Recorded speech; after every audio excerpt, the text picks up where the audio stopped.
Buenos días a todos. De verdad que es un gusto tener a todos los empresarios que nos acompañan hoy el día acá en la Cámara de Comercio de Bogotá, la casa de ustedes, los empresarios. Quiero extenderle un saludo muy especial a Carlos Mario Laforí, presidente de PricewaterhouseCoopers para Colombia, por supuesto a Alexander Torrenegra y a los vicepresidentes de la Cámara de Comercio que nos acompañan también hoy acá, a Juan David Castaño y a Ana María Ferguson. A todos los empresarios, por supuesto, más que bienvenidos acá. Quiero simplemente agradecerle a Price por habernos dado la oportunidad de colaborar en este evento, en el ESG Summit, que se ha venido haciendo desde el 27, 28 y hoy 29 a nivel Latinoamérica. Y por supuesto nos trae una conversación que es muy importante y que creemos firmemente en la Cámara alrededor de la importancia no solamente de la sostenibilidad, sino de entender muy bien desde el medio ambiente qué se debe hacer para contribuir a la sostenibilidad de las empresas, desde lo social, cómo vamos a trabajar y por supuesto también a influenciar la labor social de la empresa y por supuesto también en el ambiente de gobernanza. Simplemente y muy rápidamente para darle la palabra a Carlos Mario, decirles que la Cámara de Comercio de Bogotá viene trabajando en esos tres aspectos. Desde lo medioambiental, nuestra Corporación Ambiental Empresarial es una muestra fehaciente de eso, pero más recientemente hemos venido incorporando programas de economía circular, de trabajo muy desde la fuente y también concientizar mucho a los empresarios acerca del ahorro energético, la medición del mismo y cómo dar un paso hacia la transición misma de la energía o el ahorro energético en el sector empresarial. Desde lo social tenemos, y pues la doctora Ana María Ferguson se dirigirá ampliamente sobre esto, nuestro programa de conducta empresarial responsable, que es el marco sobre el cual nos estamos moviendo para entenderlo muy bien y cómo los empresarios deben relacionarse con sus diferentes grupos de interés. También tenemos un programa de gobierno corporativo que nos permite entender ese relacionamiento y cuáles son las reglas de juego para mirar esa dimensión, no solamente de lo social, sino pasándolo también a la gobernanza. Y por supuesto también contribuimos e impulsamos a las empresas y a los empresarios para que den su paso a ser empresas big y para que empiecen también a incorporar en sus conversaciones y en su proceso de sostenibilidad en el tiempo todo lo que la agenda ESG representa. Así que con esto simplemente decirles que la Cámara de Comercio de Bogotá está apoyando la conversación.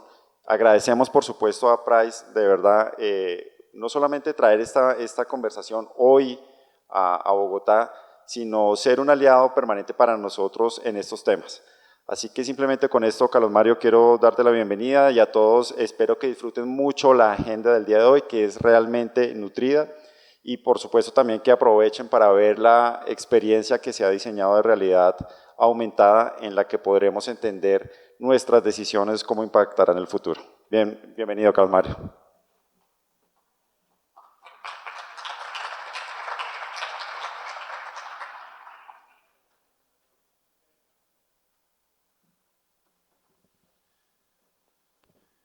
Buenos días, Eri, muchas gracias y como siempre la Cámara de Comercio de Bogotá, muchas gracias por todo el esfuerzo que hacen, por las tareas exitosas que llevan a cabo. Somos aliados en varios frentes, es uno de ellos y sin duda las tareas que lleva a cabo la Cámara de Comercio con diferentes empresarios son absolutamente relevantes para el bienestar, el progreso y el avance de la sociedad de la cual todos hacemos parte. Yo preferí escribir unas palabras para ser preciso y no excederme en el uso del tiempo.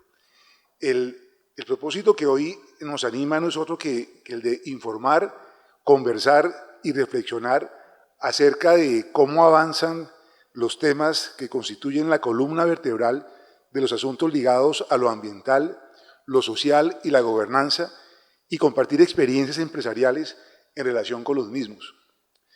Es indispensable que como sociedad avancemos de manera rápida y firme para lograr cambios que hagan posible que nuestro entorno no se siga deteriorando. Y ya sea por convicción y voluntad propia, o porque así nos lo exigen la regulación o los respectivos grupos de interés, nuestras empresas se comporten de un modo que vaya más allá de estados financieros pujantes. Dentro de la sigla ESG o ASG en castellano, lo ambiental ha venido ocupando el primer lugar desde hace varios años. El Acuerdo de París sobre el cambio climático, las conferencias anuales de partes interesadas, conocidas como COP, las diferentes regulaciones locales y acuerdos internacionales dan testimonio de ello. Y no es para menos.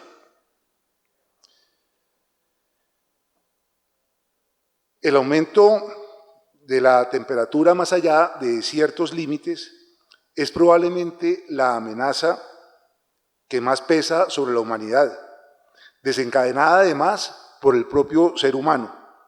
Y es por ello que enfrentarla requiere la comunión de esfuerzos públicos y privados, de gobiernos y de empresas.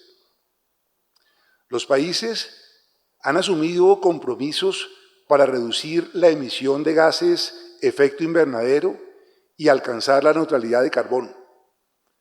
Para lograrlo, es indispensable realizar importantes tareas en los campos de la mitigación, la compensación y la neutralización, todas ellas demandantes de ingentes recursos, que por cierto deben provenir en buena parte de los países y sectores más ricos, que también en buena parte son los que más han contribuido o eventualmente siguen contribuyendo a la afectación del cambio del clima. La financiación de todo lo que debe llevarse a cabo es una de las principales dificultades que aparecen en el camino. Hace algunos días, el Tribunal de Cuentas Europeo, que es el auditor dentro de la Unión Europea, señaló que el déficit en la financiación pone en riesgo el cumplimiento de los objetivos que en materia de cambio climático se fijó la Unión Europea para el año 2030. Esto debido a la incertidumbre sobre si se están invirtiendo fondos suficientes en la transición hacia una economía baja en carbono. En Colombia, a pesar de que se estima que nuestro país contribuye con cerca del 0.57% a la emisión de gases de efecto invernadero, existe una discusión sobre la transición energética, que si bien casi todos compartimos como objetivo indispensable, pues casi todos estamos de acuerdo en que debemos transitar de las fuentes fósiles a las fuentes renovables. Algunos abordan dicha transición sin tener presente la importancia de la producción de petróleo, importancia para las finanzas públicas, la balanza comercial y la cuenta corriente de la balanza de pagos, que como sabemos, todas son deficitarias. Es cierto que Colombia no es un país petrolero, particularmente si nos comparamos con nuestro vecino, que posee las mayores reservas del mundo, pero tenemos petróleo en cantidad suficiente para cubrir nuestro consumo y generar un importante excedente para exportar. No les falta la razón al director del Departamento Nacional de Planeación y al presidente de la Junta Directiva de Ecopetrol cuando dicen que debemos lograr producir más de 1 millón de barriles de petróleo diariamente para poder obtener parte de los enormes recursos que demanda la transición energética. Y ese millón lo conseguimos en los buenos tiempos de Cusiana. Hoy en día oscilamos entre 750.000 y 780.000 barriles. Pasando a la S de la sigla ASG, lo social, si bien ha habido avances en materia de equidad de género, diversidad e inclusión, todavía hay tareas pendientes, incluyendo asuntos trascendentales como la pobreza y la inequidad social. Quedamos más que preocupados cuando en los periódicos leemos respecto de Colombia que solo 1 de 4 adultos mayores tiene acceso a la pensión de vejez, que más de la mitad de la población trabajadora lo hace desde la informalidad, que la última medición de desempleo arroja un 10.7%, discutiblemente más baja que hace un año, pero históricamente Colombia siempre se desenvuelve en tasas que cuando son de un dígito están por el orden del 9%. Que la pobreza monetaria en el 2021 fue del 39.3%, casi 20 millones de personas, y que dentro de ese 39.3%, un 12.2% se encontraba en situación de pobreza extrema, es decir, más de 6 millones de personas en el año 2021 se encontraban en el ámbito de la pobreza extrema. Y es interesante que para entender esas cifras que miden la pobreza monetaria, uno a veces se imagina que quien se gana medio salario mínimo es pobre o un salario mínimo es pobre. No, para efectos de la medición de pobreza monetaria, la línea fronteriza entre la pobreza extrema y la pobreza es algo así como un 16% del salario mínimo legal, o sea, 180.000 pesos. Y la línea que separa la pobreza de la vulnerabilidad es cerca de 400.000 pesos, 35% de un salario mínimo. Si bien es cierto que la pobreza multidimensional, medida con la metodología de la Universidad de Oxford, disminuyó, veníamos de un 16% en el año 2021, bajamos a un 12.9% en el año 2022, lo cual sin duda es una importante reducción. No deja de ser lamentable que ese 12.9% son 7 millones de personas. Es un número supremamente alto que se encuentra en la línea de pobreza multidimensional. En fin, en esta materia hay mucho por hacer, pero no desde el asistencialismo, lo cual se debe restringir a los niños, ancianos y discapacitados. Cuando pensamos en asistencialismo, hay que enfocarnos en los niños, en los ancianos y en los discapacitados, quienes de acuerdo con nuestra Constitución política deben ser sujetos de especial protección. El hacer consiste en que el camino es la educación, particularmente de la formación en habilidades técnicas para el trabajo. La educación debe ser uno de los principales aliados para lograr movilidad social y salir de la trampa de la pobreza o no caer en ella. La pertinencia de la educación debe ser un punto de encuentro entre el sector empresarial, las autoridades y las universidades. La identificación de las principales necesidades empresariales con enfoque en el mejoramiento de la productividad debe guiar el diseño y la oferta de carreras técnicas, muchas de ellas posiblemente más útiles y con mayor demanda que algunas de las carreras tradicionales que toman 4 o 5 años. Respecto de la G, la denominada gobernanza, ocupan papel especial el cumplimiento de la normatividad y el obrar dentro de un claro marco ético, para lo cual la transparencia es fundamental. Ese actuar sin que se oculte información sobre la manera de hacer las cosas y sin que haya duda sobre su legalidad y pulcritud es indispensable. Muchas gracias por acompañarnos en este evento.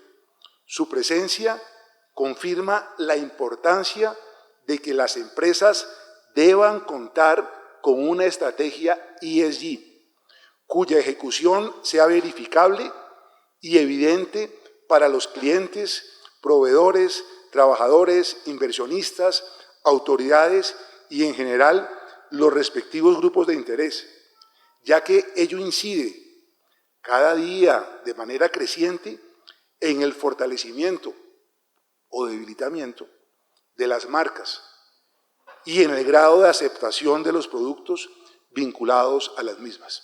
Muchas gracias. Ahora damos paso a la presentación de Ana María Ferguson, vicepresidenta de Articulación Público-Privada sobre Estrategias de Conducta Empresarial Responsable. Bueno, muchas gracias, muy buenos días para todos y para todas. Carlos Mario, gracias por estar con nosotros, gracias por este evento. Juan David Castaño, también vicepresidente de Fortalecimiento, gracias por este espacio. En este espacio que me han dado quisiera contarles la apuesta general que tiene la Cámara en el ámbito de la conducta empresarial responsable, que es como nosotros hemos entendido la apuesta de ESG. Y aquí voy a tomarme la palabra también por trabajos y programas que hacen otras áreas para que ustedes puedan entender realmente cuál ha sido el impacto. Si bien la vicepresidencia de articulación a mi cargo tiene la coordinación, esto no es solamente un área, sino que está permeado en diversas áreas de la Cámara. Lo primero es decirles que en este camino de la conducta empresarial responsable, entendida como ese acompañamiento para que las empresas puedan tener modelos de negocio que tengan un impacto positivo en diversos ejes, lo hemos dividido y lo hemos estructurado en 4 ejes centrales dentro de la Cámara. Obviamente el tema medioambiental, también tenemos en el eje social, como bien lo mencionaba Carlos Mario, el tema de derechos humanos, equidad, diversidad e inclusión. Tenemos una línea específica en los temas de anticorrupción y transparencia, que tal vez es uno de los mayores retos que tenemos, sobre todo con las micro y pequeñas empresas, de que entiendan toda la normatividad en este aspecto. Y por último, la suma de todo esto que nosotros hemos entendido como ya la generación final de valor para la sociedad en nuestra estrategia de valor compartido. Voy a empezar entonces a contarles tal vez de lo mayor a lo específico, y es cuál es la sombrilla que nosotros tenemos. No sé si todos conocen, pero desde el área de fortalecimiento empresarial existe una herramienta que es la herramienta Avanza, que permite a cualquier empresario en línea con un diagnóstico en línea conocer cómo está en sus diversos aspectos del modelo de negocio.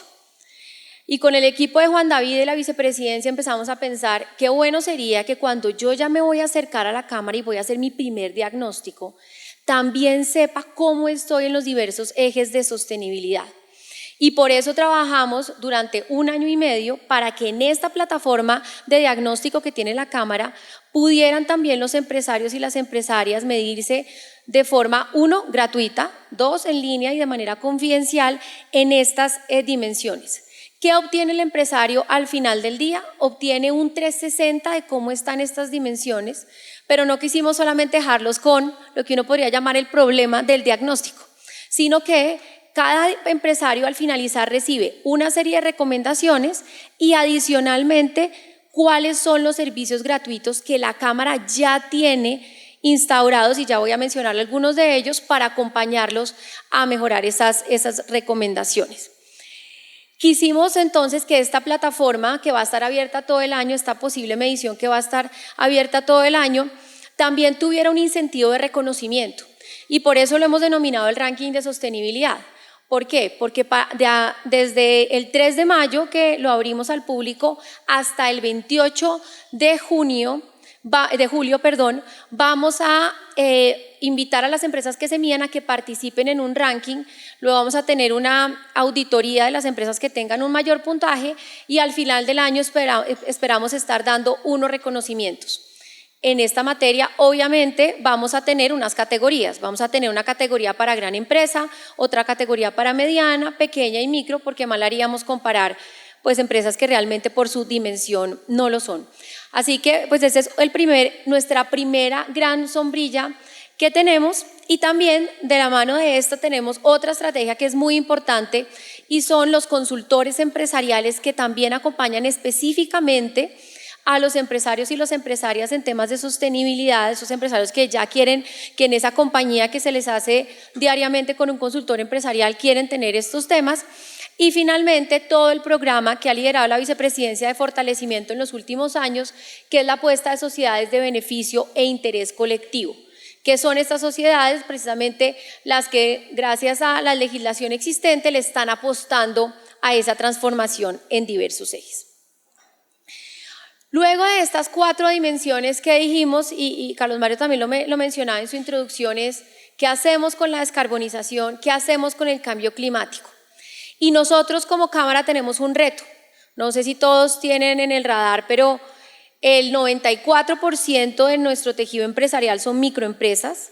un 4% son pequeñas empresas, un 1.6% son medianas empresas y solamente un 0.4% son grandes empresas. Entonces, cualquier servicio que nosotros hagamos tiene que tener en cuenta esa gran demanda de unas empresas que, por su propia dinámica, de acuerdo con nuestra gran encuesta del empresariado de la región, no tienen más de 5 años, tienen de a 1 a 2 empleados, sus esquemas de contabilidad son muy básicos y o se dedican a operar su modelo de negocio o se dedican a capacitarse y hacer meterse, digamos, y a poder aprender de este tipo de estrategias. Y por eso entonces, en nuestra estrategia de sostenibilidad ambiental, ¿qué hemos hecho en este eje? Lo primero es que partimos del reconocimiento y especialmente en materias de ESG, de poder comprender mejor cómo están las empresas.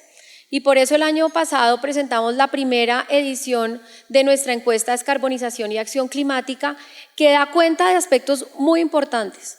Más de la mitad de las empresas no entiende qué es el cambio climático, no lo ha oído, no lo conoce. También más de la mitad de ellas no conoce cuáles son las herramientas que puede utilizar para mejorar en varios aspectos de esos, y hay una necesidad constante de acompañamiento y algo muy importante que vamos a ver más adelante las medidas, y es cómo financio yo esos cambios. ¿Cómo logro yo tener esos recursos que me van a permitir a mí hacer esos cambios? Entonces, de la encuesta que salió, la encuesta sale la necesidad de hacer una guía que es específicamente para pymes de descarbonización y acción climática. Es una guía como que podríamos decir coquito, donde se les da el paso a paso a una empresa de cómo hacer los procesos de descarbonización. Tenemos incluso los archivos de Excel que pueden bajar las empresas y que se pueden medir de manera muy clara. Y con CAEM, que es nuestra Corporación Ambiental Empresarial, ya hemos venido acompañando empresas en esa medición de huella de carbono. También en sostenibilidad ambiental hemos trabajado, y esto ha sido de la mano del área de competitividad, donde están nuestros clústeres por sectores. Reconocemos también que estos temas no se pueden tratar de manera general. Una es la realidad en materia de las exigencias de sostenibilidad, por ejemplo, del sector moda, con el consumo de agua, la compra de materiales, la cantidad de residuos, su reutilización, y otros retos gigantescos también los tienes, por ejemplo, los miembros del clúster de logística. ¿Cómo empiezo yo a generar con el transporte de carga una menor huella? Empiezo para última milla a utilizar, por ejemplo, carros eléctricos, o en algunos casos, como algunas compañías ya lo vienen haciendo, con bicicletas, en fin. Entonces, por cada uno de los sectores también hemos venido desarrollando, y aquí ven algunos de ellos en materia ambiental. El otro eje grande que tenemos en materia social es el tema de equidad de género. Entonces, ¿cuál ha sido la apuesta? Lo primero es reconocer que un empresario o una empresaria tiene sus propias características. Y si bien la Cámara tiene muchísimos programas gratuitos y homogéneos para cualquier persona que quiera llegar a aprender, nos dimos cuenta que era muy importante, y con el equipo de fortalecimiento trabajamos en entender, bueno, las mujeres normalmente han estado por fuera del mercado laboral. Muchas de ellas quieren emprender, pero no es solamente qué necesidades le ofrece el mercado, sino qué oportunidades se dan ellas mismas para hacer empresa. Y por eso en la ruta de fortalecimiento para mujeres emprendedoras y empresarias tenemos un gran componente de liderazgo, de autoestima, de autorreconocimiento, para que todos esos miedos que normalmente tenemos las mujeres, esas brechas que tenemos, que muchos estudios demuestran frente a las habilidades de negociación, las podamos superar y lleguen ellas a tener efectivamente sus negocios. Entonces tenemos una ruta para el fortalecimiento de mujeres empresarias que hemos realizado en Bogotá y en Cundinamarca, y ahora estamos siendo parte, me imagino que ustedes conocen, la apuesta de la Alcaldía de Bogotá de las manzanas de cuidado.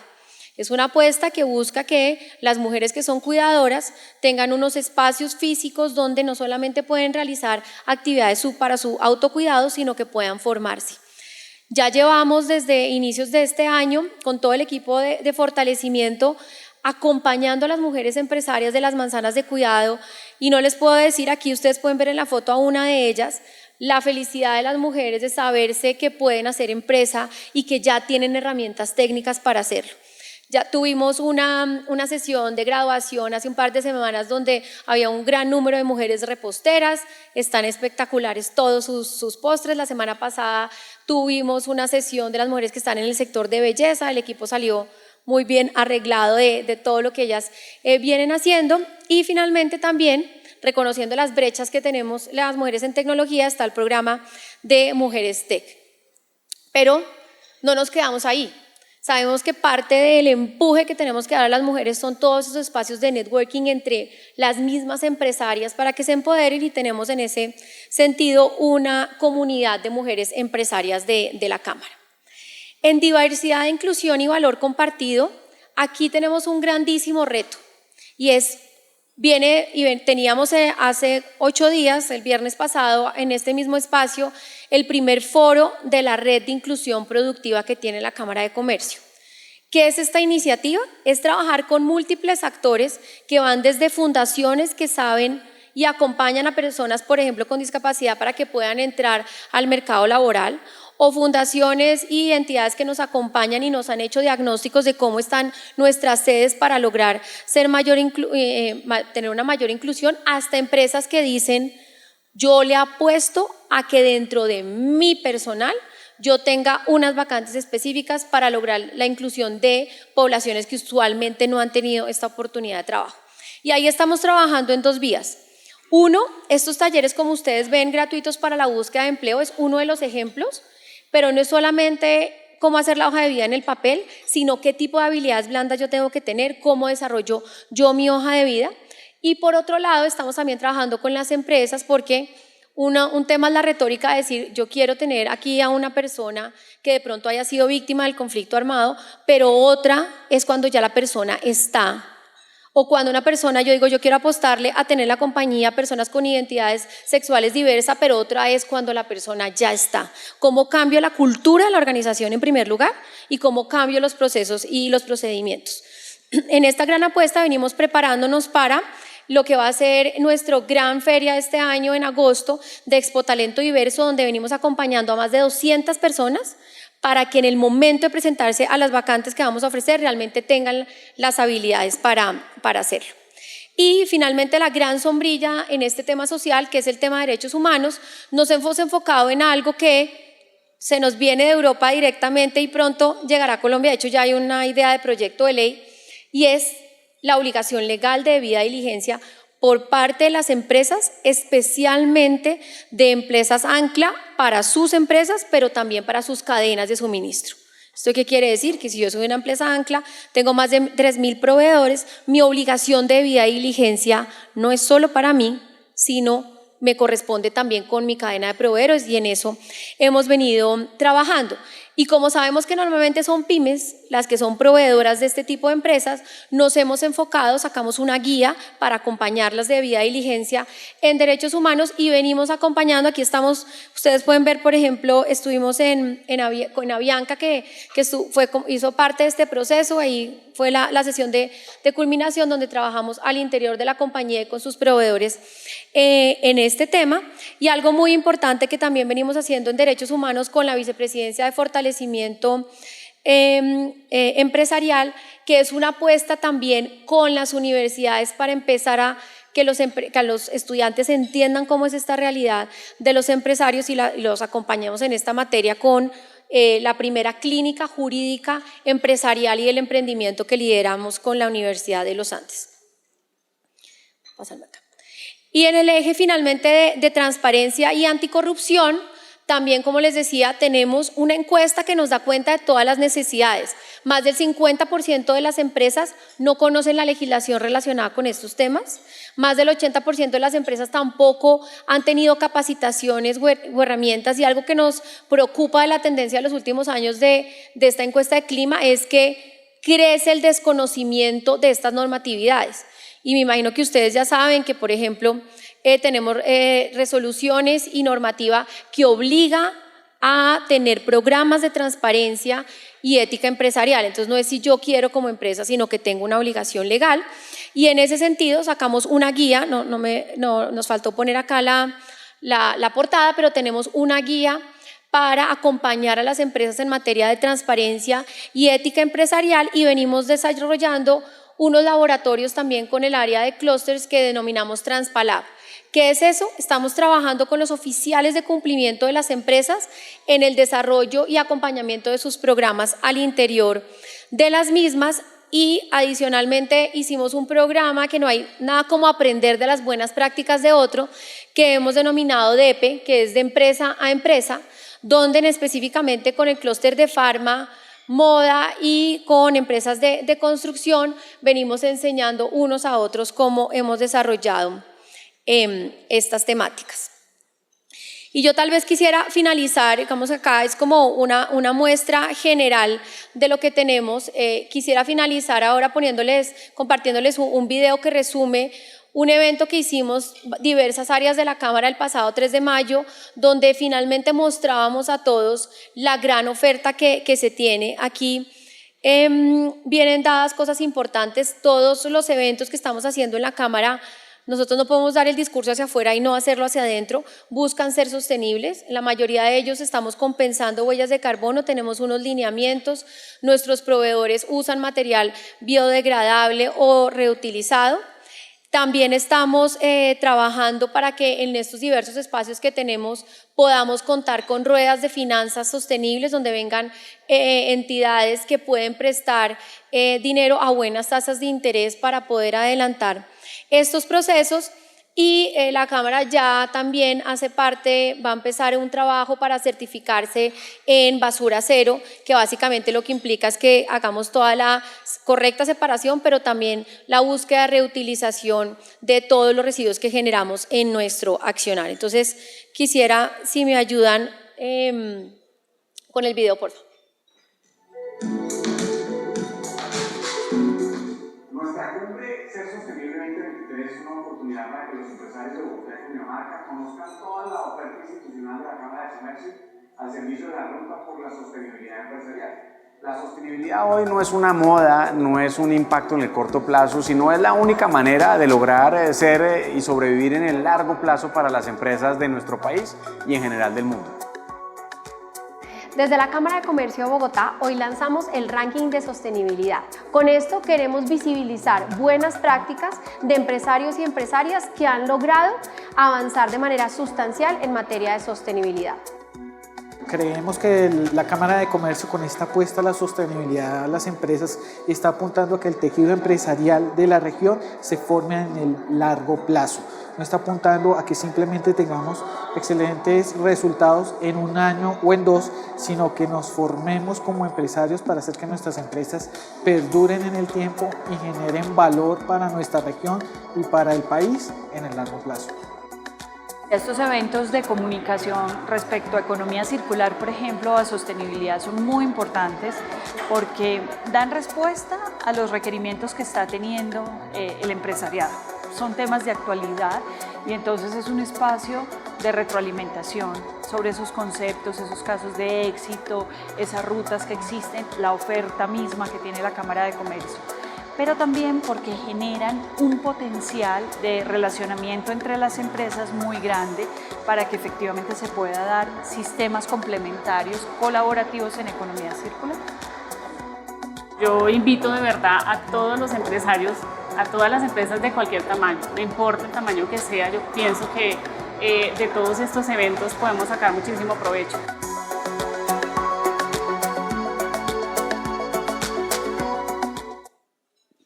Bueno, y con esto pues resumo entonces lo que les mencionaba, y es esa intención que tenemos de la Cámara de desarrollar herramientas que sean prácticas, útiles y concretas para que los empresarios y las empresarias puedan dar esa transformación, que eventos como este obviamente nos permiten no solamente la socialización, sino la identificación de buenas prácticas, y pues reconocemos que este es un camino de largo alcance en el cual pues estamos siempre dispuestos a estar evolucionando en los programas y ofertas que tenemos para nuestros empresarios, porque el contexto cambia, la regulación cambia, pero de lo que sí estamos convencidos es que esto es algo central para cualquier emprendedor, empresario o empresaria que se anime a operar hoy en día. Entonces, muchísimas gracias a todos.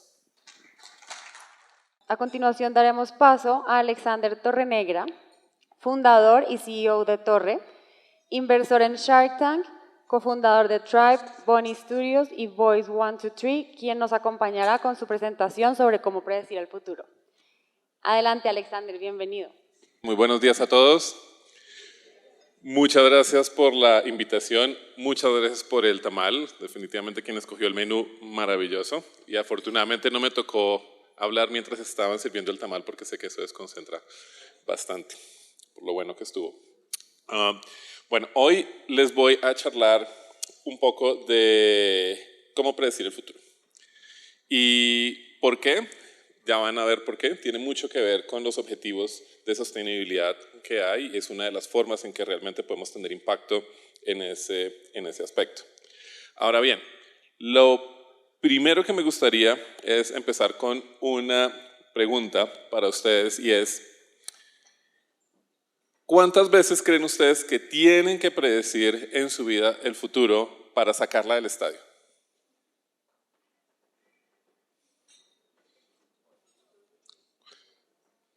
Yo recomendaría que solo hace falta que predezcan predecir el futuro una vez para sacarla del estadio, siempre y cuando esa predicción sea cuáles fueron los números de la lotería. Ahora, no les voy a...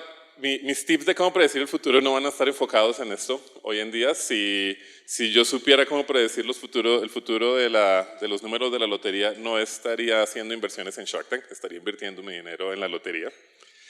Pero sí en otras que son un poco más pragmáticas y que todos ustedes acá van a poder utilizar. El primer tip tiene que ver con preguntas. Primero, para explicar este tip les voy a dar un poco de contexto. Algunas personas aquí tal vez saben quién soy, algunas personas no lo son, entonces les voy a explicar un poquito de dónde vengo, para dónde voy. Aquí en Colombia soy reconocido principalmente por las personas que me reconocen por ser uno de los inversionistas en Shark Tank. Ahora, la realidad es que eso me gusta. También una de las cuestiones que he hecho es activismo político, tanto aquí en Colombia como en Estados Unidos, empujando por reforma migratoria. Pero la realidad es que las dos cosas que más me gusta hacer a mí es, por un lado, correr autos, y por otro lado, que es donde invierto la mayor parte de mi tiempo, crear nueva tecnología. Afortunadamente la tecnología que hemos creado, y no solo yo, sino mi equipo, con las cuestiones que hemos cofundado con mi esposa, que ya les voy a mostrar, nos han llevado a tener cierto tipo de reconocimiento. De hecho, la primera vez que hablé en público fue aquí en Colombia, hace exactamente 11 años, cuando MIT, con su revista Technology Review, nos reconoció como ser innovadores del año en Colombia por el trabajo que habíamos hecho con algunas de las compañías de las cuales hemos aprendido cuestiones en referencia a cómo puede uno intentar predecir el futuro. Pero realmente, ¿de dónde vengo yo? Yo vengo de aquí cerquita, de la Candelaria. Esta es una de mis más viejas fotos y de hecho, más o menos alrededor de esta edad, cuando tenía 4 años, es mi memoria más vieja que tengo en la vida, que es haber visto un computador por primera vez. Me enamoré de las computadoras, me obsesioné con el asunto y todos los días yo le pedía a los adultos con los que me encontraba, incluyendo mi papá, quien se había ido de la casa cuando yo tenía 1 año, que quería una computadora. Desafortunadamente, viniendo de una familia modesta, no teníamos dinero para una computadora, que estoy hablando de 1984 más o menos, 1983. Pero a pesar de eso y gracias al apoyo de mi abuela y mamá, tuve la oportunidad de vez en cuando de colarme en salas de cómputo de donde mi mamá trabajaba en la ESAP, que está aquí cerquita de la Escuela Superior de Administración Pública, y ahí aprendí a utilizar computadoras. La sala de cómputo se cerraba a las 5 de la tarde, yo me colaba y el disquete que me encontraba lo metía en la computadora y empezaba a jugar con lo que saliera. Entonces, acá algunos recordarán lo que era usar WordPerfect, lo que era usar Lotus 123, o juegos de computadora como Fórmula 1, pues me acuerdo, Fórmula 1 1980 y algo era el nombre del juego, etc. También el otro sitio donde pude usar computadoras por primera vez fue el colegio que fui, el Instituto Militar Antonio Ricaurte, donde casualmente tuve la oportunidad de conocer otra persona que es altamente reconocida en el emprendimiento digital aquí en Colombia, Freddy Vega, fundador de Platzi. Levanten la mano si han escuchado la marca Platzi. Impresionante el impacto que ellos están teniendo en educación. Más de 1 millón de personas en Latinoamérica han aprendido desarrollo de software gracias a él, y los dos resultamos saliendo de ese colegio que lastimosamente hoy en día ya no existe. Pues bien, durante mis primeros 15 años de vida no tuve la oportunidad de tener una computadora, pero sí, finalmente cuando cumplí 15, me llegó un panfleto a la casa. Yo en aquella época estaba viviendo en Villas de Granada, que en aquella época a su vez era el último barrio aquí en el occidente de Bogotá, yendo por la 80. Y el panfleto, yo en ese momento tenía una cuenta de ahorros como niño, y me llegó un panfleto diciendo: te vamos a hacer ahora un cambio de tu cuenta, vas a pasar de tener cuenta para niños a tener una cuenta para adolescentes, una cuenta 1525. Y tenía un montón de beneficios, incluyendo ahora yo tenía ahorrado como 50.000 pesos hasta ese momento, y tenía varios beneficios, como ahora tienes tarjeta de débito y no me acuerdo qué más, pero me acuerdo el último en particular que decía préstamos. Y eso, se me prendió el bombillo. Ya sé cómo voy a poder conseguir mi primera computadora, voy a conseguir un préstamo. Y lo que hice fue, yo tenía un amigo cuyo hermano estudiaba en la Universidad Nacional, era la única persona que yo conocía que tenía una computadora y que podía tal vez permitirme imprimir algo. Le pedí que imprimiera un letrero que decía: se pasan trabajos a computadora, con la dirección de mi casa, con el teléfono de mi casa, y esa impresión fui, le saqué 10 fotocopias e hice la versión de 1993 de Spam, y es pegar eso en todos los postes del barrio. Y afortunadamente, bueno, la primera vez no funciona, la primera vez el letrero solo tenía el teléfono, no tenía la dirección, nadie llamó. La segunda vez lo repetí, puse la dirección, y resulta que por alguna extraña razón la gente prefería caminar hasta la casa en vez de llamar. Resultó funcionando, una de mis primeras lecciones en persistencia de negocios, y empezó a llegar a la gente, tocaban en la puerta, decían: ¿ustedes pasan trabajos a computadora? Decía: sí, pasamos trabajos a computadora y estos son los detalles. Y como yo tenía 14 años, pues no me creían. Acuérdense, esta era mi pinta de 14 años. Imagínense un estudiante de universidad confiándole a un muchacho de 14 años que le va a pasar el trabajo a la computadora para la tesis. Definitivamente no. Entonces aprendí a hacer marketing. Y ese marketing era: no, la que pasa los trabajos de computadora es mamá, pero ella no está, pero yo te puedo dar información. Y funcionó. La gente empezó a tomar el asunto más serio y a decir: listo, perfecto, mira, acá está lo que necesito que transcribas. ¿Qué problema había? Que yo no tenía computadora todavía. Pero eso me permitió visualizar qué tipo de volumen podía tener yo de clientes, y también cuánto más o menos podía cobrar y cuánto tiempo me iba a tomar de trabajo poder pagar ese préstamo. Con eso resulté yendo al banco, y en el banco hice cola. Me acuerdo, es un sábado, hice cola, llegué al cajero a decirle: mira, me llegó este panfleto y necesito un préstamo. El cajero, muerto de la risa, me dijo que los préstamos no eran para menores de edad, que yo tenía que tener un trabajo para pedir un préstamo, etc. Y yo le había metido mucho tiempo a esto, me puse muy de mal genio.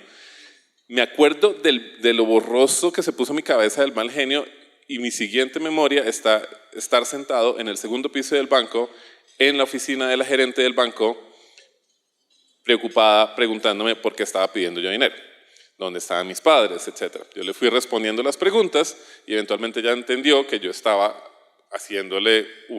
pidiendo un préstamo en forma seria, y sin saberlo resulté haciendo el primer pitch de negocios que jamás había hecho yo en la vida.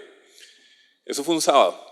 El martes volví con unos papeles que me pidió que llenara, y la propia gerente del banco me dio en efectivo los 820.000 pesos que yo necesitaba para comprar mi primer computadora. Una clon que compré en Unilago después de haberle pedido cotizaciones a absolutamente todas las tiendas que había para asegurarme que era la más barata que podía comprar. Una 386 con 2 megabytes de RAM, 40 megabytes de disco duro, blanco y negro, 16 colores. Me acuerdo de todos los specs perfectos porque eso lo vi como 1000 veces antes de comprar la computadora. Y con eso resulté creando mi primer negocio. Ahora, tuve mucho tiempo para pensar en el nombre de mi primer negocio, como se podrán imaginar. Entonces me puse bastante creativo y resulté nombrando mi compañía Apache Axe Cybernetic Enterprises. Ahora, esto era solo yo trabajando 2 horas, pero igual mi mamá, siendo una abogada, dijo, tienes que añadirle una palabra al final, limitada.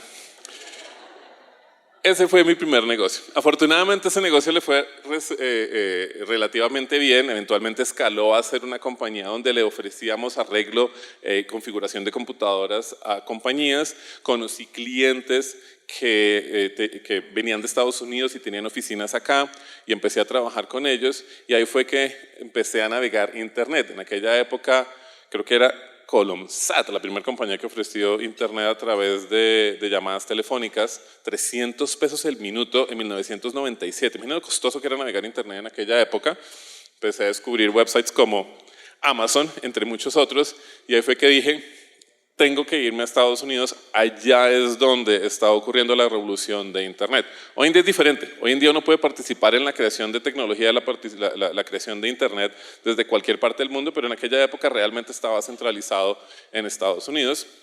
Y ahí es que tuve la suerte de conseguir una visa de turista y me voy a Estados Unidos.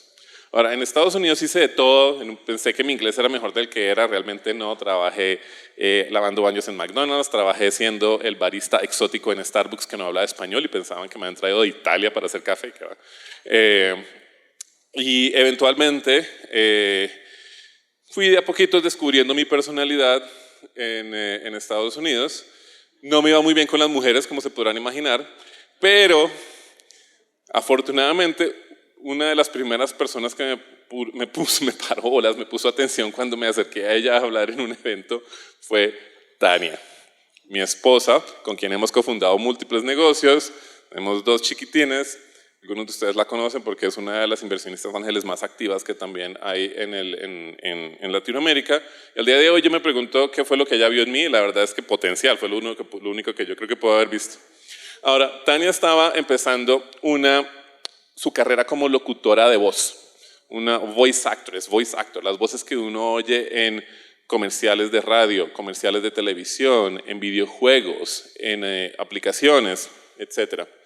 Y en ese momento nos conocimos y estábamos los dos aprendiendo en simultánea cómo funcionaba la industria.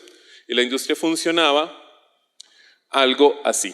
Cuando un comprador necesitaba conseguir un locutor, contratar un actor de voz, tenía que ir a un director de casting. El director de casting tenía que ir a la vez a los agentes de locutores, que a su vez contactaban a los locutores y le decían al locutor, por favor, ve a un estudio de audiciones para que hagas la audición, y después los audios resultaban llegando de vuelta hasta el comprador escogía el que le gustaba, después se reunían en un estudio de grabación y si todo salía bien, entonces en esa grabación, que no siempre ocurría, el comprador le resultaba pagando a un intermediario llamado un paymaster que tomaba el cheque y lo repartía entre un montón de diferentes personas, incluyendo también sindicatos que estaban involucrados. Eso hacía que el proceso no solo fuera altamente engorroso, sino que el proceso fuera también dependía muchísimo de a quién conocías. ¿Sí? De hecho, muchas de las personas, sobre todo los directores de casting y agentes de talento, hace unos cuantos años, cuando hubo el movimiento de #MeToo, resultaron siendo expuestos porque básicamente entregaban trabajos dándole prioridad a las personas que estaban dispuestas a acostarse con ellos. Terrible. Entonces nosotros, con Tania, nos hicimos una pregunta, y aquí conecto todo con el tip que les quiero dar. Y es,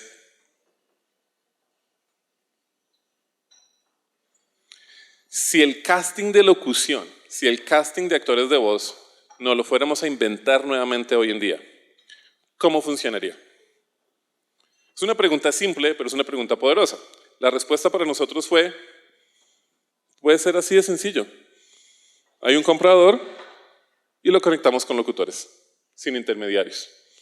¿Y qué fue lo que hicimos en la mitad? Nuestra primera compañía, Voice 1, 2, 3, en donde ninguno de esos actores, me refiero a los intermediarios, tenían que estar involucrados. Esta compañía, tan simple como sonaba, resultó siendo un éxito inmediato y más o menos le tomó solo 3 años volverse el sitio principal para que en Estados Unidos las compañías resultaran encontrando locutores para sus proyectos. Usamos un montón de automatización, automatizamos el proceso del director de casting, automatizamos el proceso del talento y logramos que la industria pasara de ser una industria que dependía principalmente de con quién te codeabas a que fuera una industria que principalmente estuviera basada en el mérito que tú tenías basado en tu trabajo. Ahora, esta compañía creció, le fue bien, es una de las razones por las cuales hoy en día puedo ser inversionista, pero no nos quedamos ahí. Después entró un ejemplo de entrepreneurship, es decir, intraemprendimiento. Y es alguien en el equipo, hablando con clientes, este es Voice 1, 2, 3, alguien con el equipo, hablando con clientes, se hizo esta otra pregunta. Oigan, ¿y si nos inventamos, ya nos reinventamos la forma en que uno puede encontrar, hacer casting de locutores, pero los locutores los usan muchas veces para la creación de piezas de publicidad? ¿Será que nos podemos reinventar también la producción de esas piezas de publicidad? ¿Será que si nos preguntamos cómo, si hoy en día nos inventáramos de cero la forma en que uno crea piezas de publicidad, cómo luciría? Y de ahí salió una unidad de negocio que eventualmente resultó convirtiéndose en un negocio independiente por sí solo, independiente, Boni Studio. Es la otra compañía por la que somos reconocidos y una compañía que de hecho creció el triple más rápido de lo que creció Voice 1, 2, 3 y hoy en día es 10 veces más rápido de lo que es Voice 1, 2, 3. Entonces, aquí los conecto con el tip número 1 que tengo para el día de hoy. Y es esta pregunta, esta simple plantilla. Si X, lo que sea, si eso se inventara hoy en día nuevamente, ¿cómo luciría? En el 2016 tuve la oportunidad de ir a Davos. Y en Davos conocí a esta persona. Levanten la mano si reconocen la persona que está en esta foto, la de la mitad. No, Tania, sino la de la mitad. Está bien si no lo reconocen, pero es una de las personas que ha tenido más impacto en la educación de la raza humana, sino potencialmente la que más impacto ha tenido en la educación de la raza humana durante el último par de décadas. Se llama Jimmy Wells, y él se hizo esta pregunta. Si hoy en día nos inventáramos nuevamente las enciclopedias, ¿cómo lucirían? Y la respuesta fue Wikipedia. Él fue el inventor de Wikipedia, una enciclopedia que funciona muy diferente a cómo funciona. ¿Quiénes aquí compraban las enciclopedias? Tuvieron enciclopedias de 15 tomos que uno tenía que pagar mensualmente. Todos las teníamos. Yo me comía la enciclopedia cada vez que mi mamá la compraba. Tuve una de niños y tuvimos 2 de adultos, etc. Bueno, él se reinventó eso y hoy en día es una de las principales fuentes de información y conocimiento para miles de millones de personas, con una pregunta así de simple. Y así como eso, hay muchas otras personas que han tenido un impacto impresionante que han empezado con este tipo de preguntas. Una pregunta que a veces se llama preguntas de principios primarios. Por ejemplo, si yo me hubiera preguntado hace 20 años, 25 años, si nos fuéramos a reinventar la forma en que encontramos información, ¿cómo luciría? Tal vez no hubiera sido mi respuesta, pero la respuesta para 2 personas, Larry y Sergey en Silicon Valley, fue Google. Y hoy en día Google es la compañía que es. O si nos reinventáramos la forma en que vamos al espacio, ¿cómo luciría? Y hoy en día vemos compañías como SpaceX que son muy nuevas en un mercado que ha estado dominado por otros jugadores. Yo me he mantenido haciendo esa pregunta. Una de esas preguntas es, si nos reinventáramos la forma en que se comunican los seres humanos, ¿cómo luciría? Y la respuesta, de hecho, es una de las compañías que hoy en día nosotros estamos incubando, Tribe. También me hice esta pregunta. Si nos reinventáramos la forma en que hoy en día la gente encuentra trabajos, la forma en que las compañías encuentran candidatos, ¿cómo luciría? Y la respuesta, de hecho, es la compañía que hoy en día lidero, de la cual soy CEO, que es Torre. ¿Y qué es lo que hacemos en Torre? Primero les invito a que piensen por un momento cuál sería la respuesta de su perspectiva a esa pregunta. ¿Cómo funcionaría hoy la forma en que uno encuentra candidatos si nos la reinventáramos de cero? ¿Sí usaríamos hojas de vida? ¿Sí justificaría reducir a un papel que le caben más o menos unas 250 palabras lo que es un ser humano? ¿O aprovecharíamos más herramientas tecnológicas? ¿Sí tendría sentido describir una oferta de empleo limitada a cuáles son las responsabilidades de la persona? ¿O ameritaría incluir más información como cuál va a ser tu jefe? ¿Cuál va a ser el equipo con el que vas a resultar trabajando? ¿Cuál es la cultura que hay en la compañía? Etcétera. Pues bien, todo eso nosotros lo preguntamos y lo que visualizamos es que tradicionalmente la industria tiene un reto bien grande y es que si ustedes han contratado personas y les hago la pregunta, ¿qué factores toca tener en cuenta a la hora de contratar a alguien? Ustedes muy probablemente, si les doy suficiente tiempo, van a generar en promedio más de 50 factores por persona. Ahora, el problema de eso, nosotros le hemos hecho esa pregunta a miles de personas y hemos identificado más de 120 factores. El problema es que como seres humanos, nosotros tenemos la limitación cognitiva que no nos caben más de 5 factores simultáneamente en la cabeza. Entonces, por eso es que a la hora de contratar gente, dependemos de la intuición para poder intentar tener todos esos otros factores en mente. El problema con la intuición es que es altamente subjetivo, definitivamente no escala y se presta para errores. Y eso a su vez resulta conllevando a discriminación y sesgos. Entonces, lo que nosotros visualizamos es, sí, todos los factores son importantes, tengámoslos en cuenta, pero que tal vez una computadora sea la que haga ese trabajo. ¿Cómo podemos nosotros capturar esos cientos de factores? ¿Cuál es la matemática que normalmente la gente hace en la cabeza para determinar si algo realmente empata o no empata? ¿Y qué hace falta hacer para replicar eso? A veces toca usar inteligencia artificial, a veces no. Combinamos todos esos factores y generamos un número que va de 0 a 100%, en el cual predecimos cuáles son las probabilidades que ese candidato en ese trabajo, con ese equipo y con ese jefe va a hacer un muy buen trabajo. Ahora, encontrar trabajo es como dating. Los dos lados tienen que enamorarse mutuamente. Por consiguiente, es importante tener en cuenta también otro factor, y es otro número de 0 a 100%, y es cuáles son las probabilidades que ese jefe, trabajo, compañía y vacante va a ser muy buena para la carrera profesional de ese candidato, para las aspiraciones y para la gratificación profesional que ese candidato puede sentir. Eso es lo que estamos haciendo nosotros en Torre. Estamos trabajando en que esos números sean esos scores predictivos sean tan buenos que eventualmente las compañías puedan simplemente ven un candidato, con un botón hacer una oferta y olvidarse del reclutamiento artesanal, que es como hoy en día la mayoría de las compañías contratan, e inclusive llegar a un punto en donde no hace falta hacer entrevistas, que las entrevistas de hecho son uno de los factores más discriminatorios inconscientemente que hay hoy en día.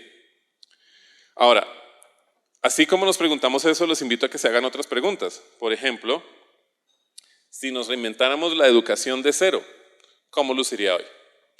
Si nos reinventáramos las cooperativas de cero, ¿cómo lucirían hoy? Si nos reinventáramos la democracia de cero, ¿cómo sería hoy? Y todo esto lo pueden aplicar a todos los objetivos de sostenibilidad que hay, al igual que a muchos de los retos que sus compañías tienen. Entonces recuerden esa plantilla. Si nos reinventáramos asterisco X de cero, ¿cómo funcionaría? Ese es el tip número 1. Este es uno que me encanta. Si nos reinventáramos los humanos hoy en día, ¿cómo luciríamos? Tal vez nuestros hijos lo resultaran viendo, nuestros nietos. Bueno, entonces ahora vamos a el tip número 2. Y tiene que ver con efectos compuestos. Vamos a hacer un ejercicio aquí entre todos. Vamos a intentar predecir el futuro. Imagínense que estamos reunidos no en el 2023, sino en 1923. Para un poco de contexto, la luz eléctrica se está popularizando en muchos sitios del mundo. Ya hay ciudades que tienen un montón de energía eléctrica, pero la mayoría de las ciudades del mundo apenas les está llegando la energía eléctrica. La forma más espectacular de transporte que hay es globos dirigidos, algunos de los cuales ya están yendo de un continente a otro. Y imagínense la música de esos años, de 1920, etc. Entonces les voy a hacer, ustedes no saben el futuro, tienen que predecirlo, están viviendo en ese momento, en 1923, y alguien les llega con una pregunta. Y la pregunta es, que tienen que escoger entre dos escenarios. Escenario número 1, en 100 años en el futuro va a haber un montón de globos aerostáticos que van a estar capturando energía solar por encima de las nubes, y cada uno de esos globos aerostáticos está conectado con un cable que le da la electricidad a los diferentes barrios, pueblos y ciudades que necesita para todas sus necesidades. Ese es un escenario. El escenario número 2 es, en 100 años, todos los seres humanos, o por lo menos la mayoría de los seres humanos, van a tener una caja de cristal mágica que inclusive si se cae no se rompe, que les va a permitir tener acceso a todo el conocimiento público que ha creado la raza humana, al igual que comunicarse con cualquier otra persona en el planeta. ¿Cuál de los dos escenarios ustedes hubieran seleccionado como el más probable que hubiera existido 100 años después? Lo más probable es que hubieran escogido este, que no ocurrió, en vez de este, que es el que sí ocurrió. Afortunadamente no está ocurriendo en este momento, veo pocas personas con sus teléfonos en las manos, lo cual les agradezco un montón, significa que no los estoy aburriendo, pero esta es la realidad que hoy en día vemos todos los días en la calle. Hubiera sido imposible para una persona hace 100 años predecirlo. Y este ejercicio lo hice para explicarles el segundo tip para predecir el futuro, y es: siempre sobreestima el impacto a corto plazo de la innovación, pero subestima el impacto a largo plazo de la innovación. Y esto lo hemos demostrado ya científicamente. Los seres humanos pensamos que algunas de las cuestiones que vemos nuevas van a tener un impacto mucho más grande del que resulta teniendo. Y un ejemplo que ha ocurrido durante los últimos meses es ChatGPT. ¿Cuántas personas aquí les ha cambiado drásticamente la vida ChatGPT? Un poquito, pero no una cuestión de que ya llegaron los robots y se adueñaron del mundo, que lo estábamos viendo en las noticias en diciembre. ¿Sí? Estábamos muchos, incluyéndome, preocupados y asustados qué es lo que va a resultar ocurriendo.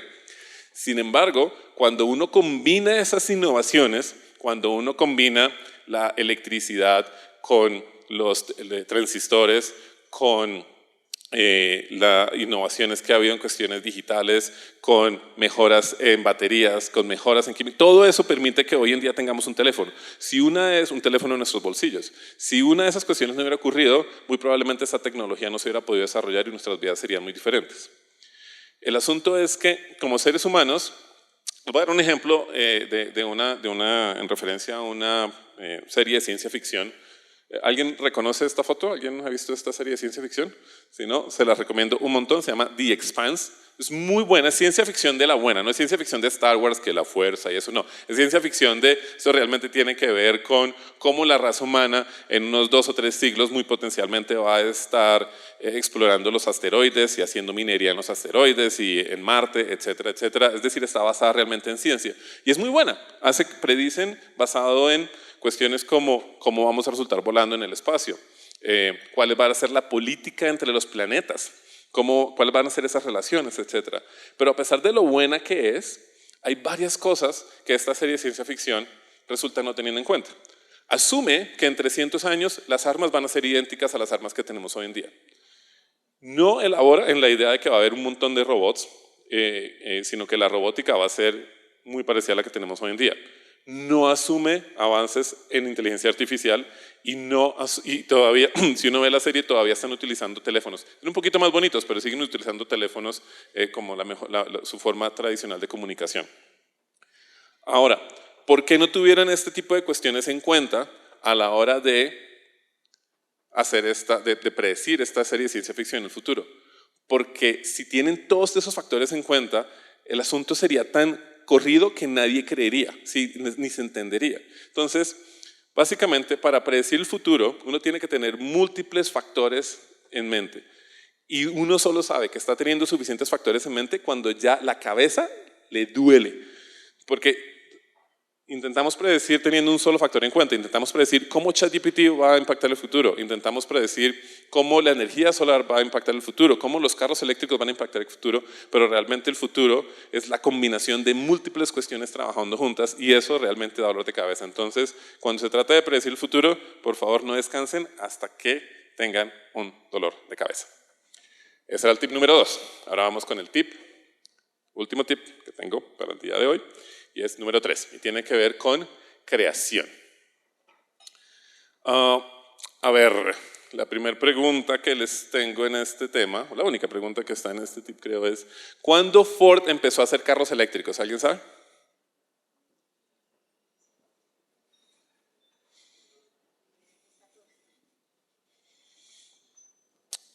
La primera compañía que nosotros conocemos que hizo carros eléctricos a escala fue Tesla. Sin embargo, y muchas otras compañías han seguido. Hoy en día hay Fords eléctricos, hay Mercedes-Benz eléctricos, etcétera, etcétera. Entonces, me imagino que la mayoría de ustedes supusieron que fue hace un par de años que Ford empezó a hacer carros eléctricos. Pero no. Este es el primer carro eléctrico que Ford hizo. 1914, escuché que alguien dijo por acá. Muy bien. 1914. ¿Qué pasó con ese carro eléctrico? Resulta que Rockefeller y Ford eran amigos. ¿Y qué vendía Rockefeller? Vendía petróleo, era donde más hacía dinero. No era buen negocio para Rockefeller y en cierta medida uno puede argumentar que Ford estaba pensando que no era buena idea para él o para su compañía perseguir este tipo de tecnología. Pero afortunadamente las cuestiones cambiaron y no fue alguien que vino de la industria, fue alguien de hecho que vino fuera de la industria, este caballero.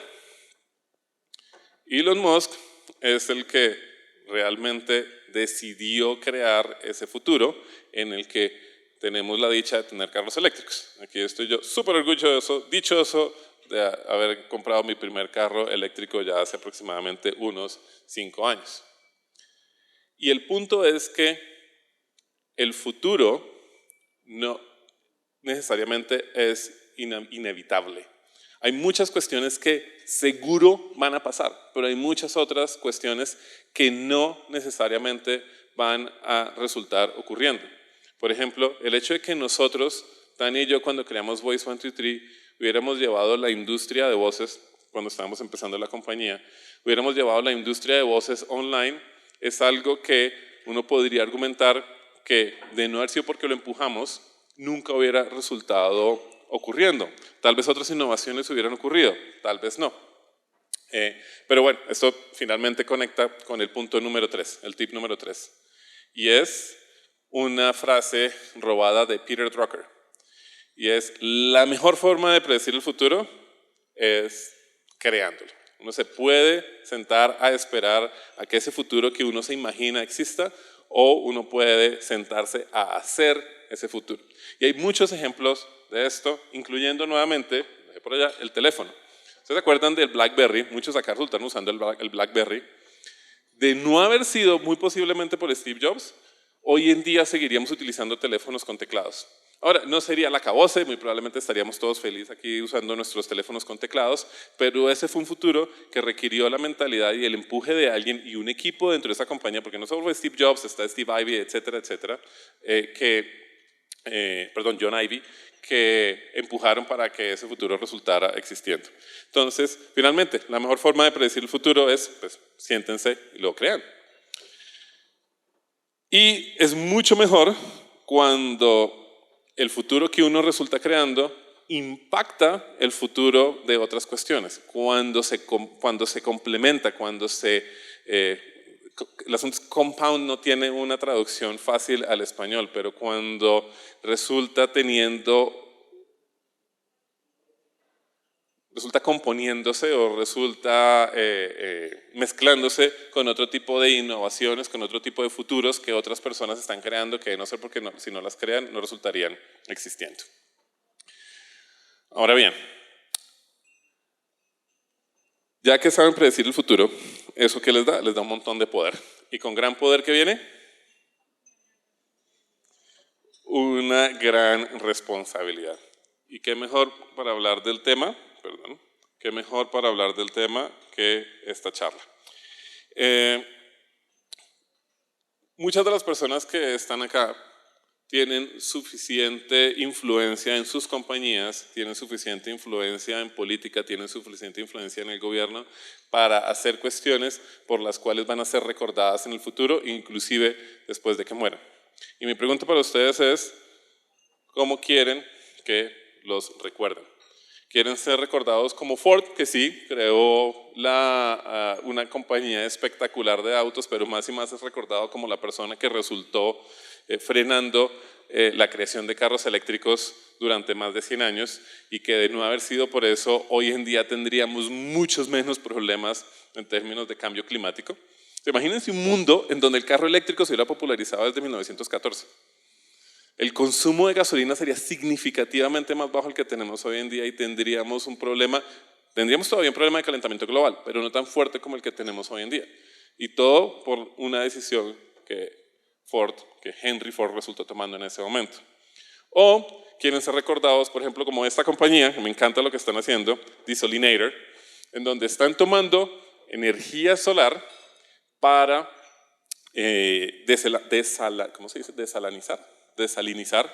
desalinizar agua de una manera altamente... Desalinizar agua es súper costoso en términos de energía, utiliza mucha energía y esta compañía ya a escala está combinando una fuente de energía gratuita con la creación de agua potable, que como ustedes lo saben es extremadamente importante en muchos sitios. Este es el tipo de compañías, de esfuerzos, de personas, de fundadores y de equipos por los cuales creo que nosotros vamos a querer recordar mucho mejor. Ahora, hay otro ejemplo muy, muy importante que tiene que ver con las nuevas tendencias que hay en economías. En todo el mundo, en Colombia, en Latinoamérica, en Estados Unidos, en el país que ustedes vayan, de una u otra forma está ocurriendo ese tipo de retos. Hay países que han evolucionado o han generado regulaciones mucho más activamente que otros, pero hoy en día la idea del gig economy, donde una persona trabaja como un freelancer, sea llevando comida, sea llevando a otra persona del punto A al punto B, ha resultado siendo muy útil para todos nosotros. Estoy seguro que todos acá, o por lo menos la vasta mayoría de los que estamos acá, hemos utilizado algún tipo de apps así. Pero esto tiene un reto, y es que muchas de estas compañías le están pagando a las personas menos de lo que esas personas deberían recibir para poder pagar lo que nosotros en Colombia llamamos prestaciones sociales, para poder tener un control financiero. Tiene sentido desde la perspectiva de negocio a corto plazo, tiene sentido para todos nosotros que el domicilio nos vale 2.000 y no 3.000 pesos, pero el problema que esto tiene es que ¿qué va a pasar cuando estos cientos de miles de personas en el caso de Colombia o decenas de millones, potencialmente cientos de millones de personas en el caso a nivel global, resulten envejeciendo, resulten enfermándose y no hayan tenido la oportunidad de pagar todo ese tipo o pagar lo que tenían que pagar para tener ese colchón financiero? ¿Quién va a resultar pagando por la vivienda de estas personas, por la salud de estas personas, por la pensión de estas personas? Lo más probable es que nadie. ¿Y dónde los vamos a encontrar? Muchos de ellos van a estar en la calle. O si el gobierno resulta pagando por ellos, porque ¿quién va a resultar pagando por ellos? Pues finalmente van a ser nuestros hijos los que van a estar pagando por eso a través de los impuestos que tienen que pagar. ¿Cuál es el futuro que ustedes prefieren crear? ¿Sí? Un futuro en donde ojalá todas las personas, independiente de la edad que tengan cierto tipo de red social, ¿cómo se traduce? Social net, seguridad social, o un mundo en donde eso no resulte existiendo. Yo creo que la respuesta es obvia, pero son decisiones que toca tomar hoy en día para evitar que nuestros hijos y los hijos de nuestros hijos sean los que tengan que resultar pagando las consecuencias. Hay una compañía que está haciendo algo, una compañía que está atacando este problema del impuesto a la pobreza de otra manera. El impuesto a la pobreza tiene muchas definiciones, pero una de las que más encaja, creo yo, es el hecho que como uno es pobre, uno resulta pagando más de lo que tendría que pagar un rico. Y eso, conforme uno mejor le va en negocios, más realidad se vuelve. O sea, afortunadamente me va bien en negocios y es impresionante cómo ya uno no va al banco, el banco va a la casa de uno, ¿sí? a pedirle que firme los papeles. ¿Sí? O hay muchos hoteles a los que voy y tengo que pagar menos que cualquier otra persona solo porque quieren decir que yo me quedé allá. Son incentivos completamente opuestos a lo que debería ser. Y esto, por ejemplo, ocurre conforme más pobre es la persona, más al detalle tiene que comprar. No tiene el lujo de ir a comprar el mercado de un mes, solo puede comprar lo que va a consumir durante ese día o por lo menos durante los próximos siguientes días. Y eso implica que cada onza, cada libra, cada cuestión que compra le cuesta más que a una persona que tiene más dinero. Pues bien, lo que están haciendo con esta compañía, y se me escapa el nombre de la compañía, Almagro, es que se han asociado con grandes compañías de consumo para utilizar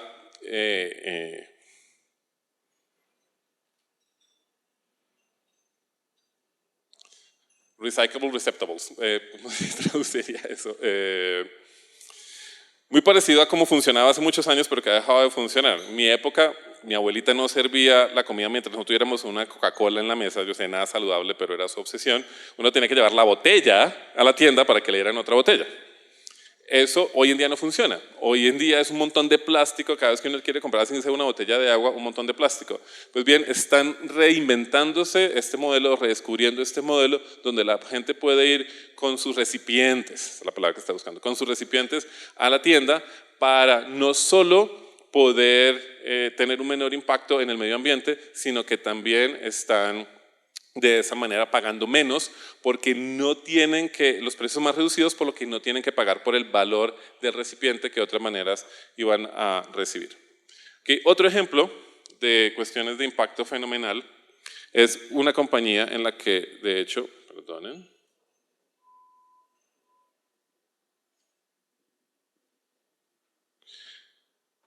resulté invirtiendo a través de Shark Tank. Creo que nos desconectamos. Bueno, mientras sale la imagen, ¿han escuchado de Vaki? Bien, levante la mano si alguien ha hecho alguna donación en una vaca de Vaki previamente. Maravilloso. ¿Qué es lo que hace Vaki? Vaki le permite a las emprendedores montar proyectos donde dice voy a escribir un libro o voy a crear un producto X, Y o Z y necesito prevender el producto, necesito que suficientes personas pongan plata, una vaca literalmente, y si suficientes personas hacen parte de la vaca, esto se va a hacer una realidad. ¿Qué descubrieron ellos?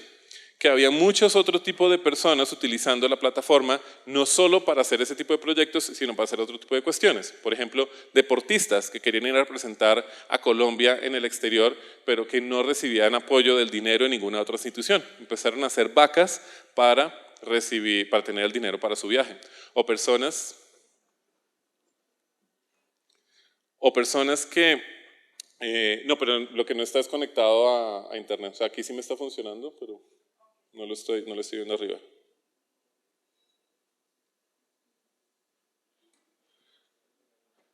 O personas que tienen problemas de salud y necesitan hacer una operación urgente para ellos o para un familiar y son operaciones que muchas veces pueden ser bastante costosas. Entonces, ¿qué pasa? Vaki pues finalmente es un negocio, ellos tienen que sobrevivir. Lo que ellos hacían es que cada vez que alguien hacía una vaca, le cobraban un porcentaje, creo que del 6 o 7% de todo lo que recaudaba la persona como el fee que Vaki cobraba. Pero ese 6 o 7%, si bien para algunos proyectos no es tan significativo, para alguien que está haciendo una operación de vida o muerte o para alguien que está viajando al exterior a representar a Colombia, es una cantidad significativa de dinero. Se sentaron a pensar, y esto fue un empleado dentro del equipo, cómo podríamos solucionar ese reto, y se les ocurrió la idea de por qué no simplemente ofrecemos el servicio gratuito completamente para este tipo de personas, no nos aprovechamos de su necesidad, no nos aprovechamos del hambre que pueden tener en ese momento, sino que les dejamos usar la plataforma y lo que hacemos es que a las personas que donan les resultamos dando la oportunidad de que paguen un poquito extra si quieren, en forma voluntaria, para poder mantener esta parte de la operación de Vaki. Lo sorprendente no solo es que funcionó muy bien, sino que hoy en día Vaki captura más dinero por esas donaciones de las que capturaba por el fee que estaban cobrando, lo cual está permitiendo a Vaki invertir todavía más en crear funcionalidades de la plataforma para que personas que están en estas necesidades puedan utilizar la plataforma para hacer las vacas que quieren hacer. Esto es un ejemplo espectacular de cómo uno puede combinar negocios con impacto social y que el negocio inclusive le resulte yendo mejor por ese mayor impacto social que está teniendo. Pero toca sentarse a pensar, si nos reinventáramos esto hoy, ¿cómo funcionaría? Ahora, esto no solo lo pregono, esto yo también me lo aplico. Una de las cosas que más detesto yo, y por las razones que soy tan apasionado por lo que estamos haciendo nosotros en Torre, es que la vasta mayoría de las personas, yo sé que muchos acá tal vez nunca en sus vidas han tenido que enviar una postulación a un trabajo, y si lo han hecho, ha sido muy pocas veces. O sea, son personas muy, muy exitosas que han crecido profesionalmente un montón. Pero eso no es la realidad para la mayoría de los seres humanos. La mayoría de los seres humanos tienen que activamente buscar trabajo, tienen que mandar hojas de vida, tienen que hacer postulaciones. Y la vasta mayoría de esas postulaciones se van a un hoyo negro.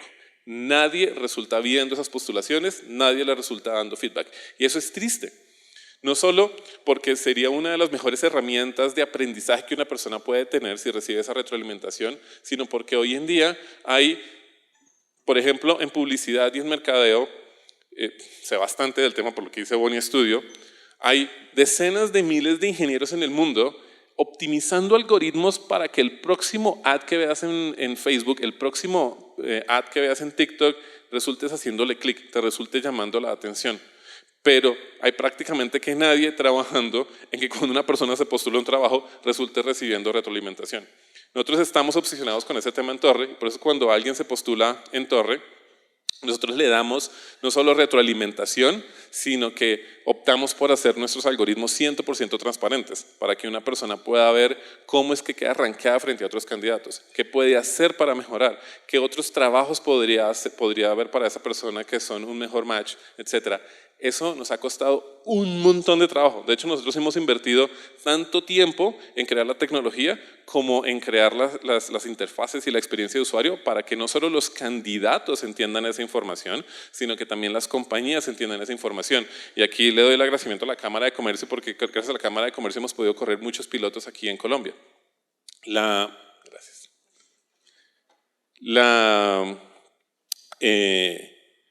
Y ojo que esto no es algo que necesariamente sea un problema que las compañías no quieran solucionar.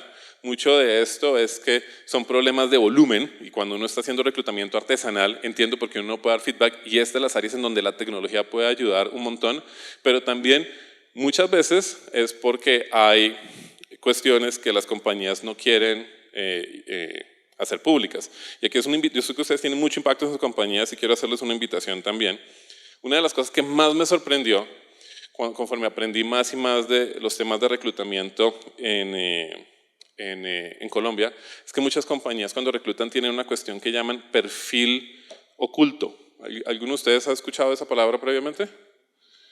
El perfil oculto, se me ponen los pelos de punta, son los factores que los reclutadores tienen en cuenta a la hora de contratar a alguien, pero que no los dicen públicamente.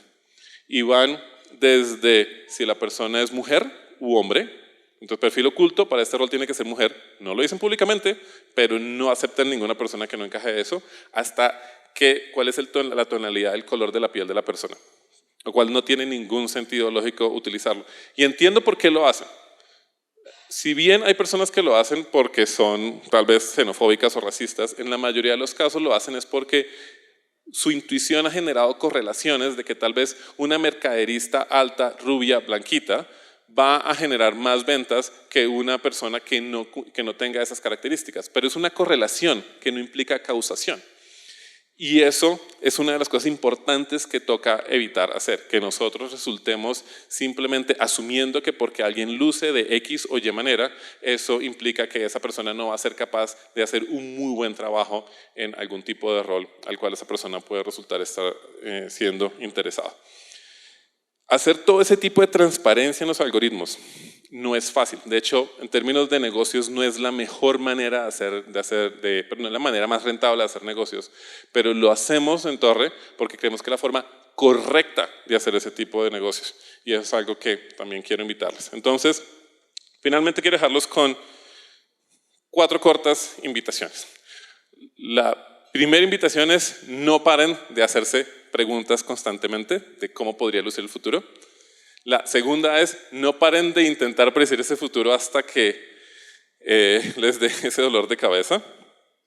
Y tercero, no paren de crear ese futuro. Pero finalmente y más importante, mientras hacen todo eso, por favor no paren de intentar que ese futuro que hagan sea el futuro que debe ser, el futuro correcto y no necesariamente el futuro que trae más dinero a sus accionistas. Muchísimas gracias.